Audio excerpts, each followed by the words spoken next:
Jaleshwar block रायबणिया थाना अंतर्गत ओलमारा सीमांत उच्च माध्यमिक विद्यालय परिवेश सुरक्षा और जनसचेतनता उद्देश्य परिवेश पंचायत कार्यक्रम अनुष्ठित हो जाइछि। संवाद बालेश्वर संस्करण मुख्य चित्तरंजन चिरंजीवी सभापतित्व आयोजित सभारे जलेश्वर विधायक अश्विन कुमार पात्र मुख्य अतिथि एवं सेफ एलिफेंट फाउंडेशन अध्यक्ष डॉक्टर रजनीकांत जेना मुख्य वक्ता भावे जोग देइथिले। बहु शिक्षाविद परिवेशविद और जनप्रतिनिधि उपस्थित थिले। विश्व तापायनर मुकाबिला पाई व्यापक वृक्षरोपण ही श्रेष्ठ विकल्प बोली वक्ता माने मत देइथिले। प्लास्टिक वर्जन स्वच्छता भूतल जलस्तर वृद्धि और वर्षा जल अमल उपरे मध्य आलोचना होइथिला। एही अवसर में छात्र छात्री माने परिवेश प्रदूषण रोकिबा और सबुजिमा वृद्धि पाई सामूहिक शपथ नैथिले। विद्यालयर छात्र छात्री अध्यापक अध्यापिका एवं स्थानीय परिवेश प्रेमी माने बहु संख्यारे जोग देइथिले। जलेश्वरରୁ मनोज कुमार भूयाଙ୍କ रिपोर्ट अपराह्न लाइव।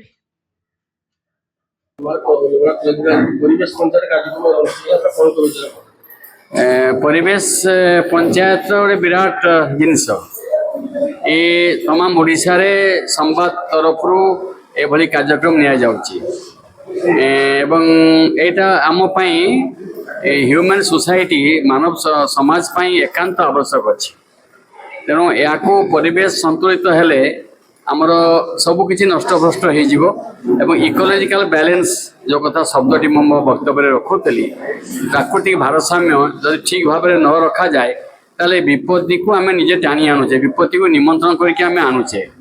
तेणु एभली परिस्थिति को सम्मुखीन होगापाई परिवेश को संतुलित न होगापाई आमे आमर समस्त कर्तव्य जे जहाँ लेवल रे करिवार अछि व्यापक भाव में करिवार अछि एवं जंगल जेतकी रहिबो जल जेतकी रहिबो पहाड़ मध्य तार सृष्टिर जो विचित्रता अच्छी से सृष्टि रे जंगल रहिबो पानी रहिबो जल रहिबो कि आमर पहाड़ पत्थर रहिबो चाष जमी रहिबो सब प्रकार रहिबो तार भितरे हमको जदि आमे ठीक भाव ताको संतुलित करके न रखी पारिबा विपद तो मारी आसीबो ही मारी आसीबो।